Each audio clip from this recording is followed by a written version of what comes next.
इसी हवाले से मज़ीद तफ़सील जानेंगे। ज़मीर हुसैन ज़मीर हमारे साथ टाइम पर मौजूद है। ज़मीर, अपडेट कीजिएगा, क्या सूरत हाल है?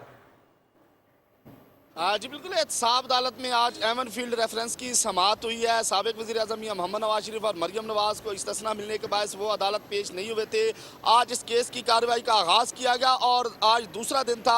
अमजद परवेज़ जो कि मरियम नवाज और कैप्टन रिटायर्ड सफ्तर के वकील हैं, उन्होंने दलाइल का सिलसिला जारी रखा और बाकायदा तौर पर केस की समाअत में 2 बार वक्फा किया गया और उसके बाद केस की समाअत मज़ीद आगे बढ़ी। तो केस की समाअत के हवाले से अगर बात कर ली जाए तो जो रज़ा बंगश हैं उनका ख़त और उनकी गवाही और उसके अलावा रहमान मलिक की जो गवाही है और उसके अलावा उनकी तरफ से पेश की गई रिपोर्ट और उसके अलावा शीजा नकवी और दीगर जो गवाहान पेश हुए थे उनकी गवाही के हवाले से और उनके बयानात के हवाले से अमजद परवेज़ ने जो है वो दलाइल का सिलसिला जारी रखा और एहतसाब अदालत के जज मोहम्मद बशीर इस केस की समाअत कर रहे थे। तो अब इस बड़े केस की समाअत जो है वो मुलतवी कर दी गई। अब इस केस की समाअत सोमवार को दोबारा होगी और मियां मोहम्मद नवाज शरीफ और मरियम नवाज एहतसाब अदालत पेश होंगे क्योंकि उनका इस्तिस्ना भी सोमवार तक मुकम्मल हो जाएगा। तो अब इस बड़े केस की कार्रवाई जो है वो आज मुलतवी कर दी गई है। सोमवार तक इस केस की समाअत मुलतवी कर दी गई और सोमवार को इस केस की समाअत।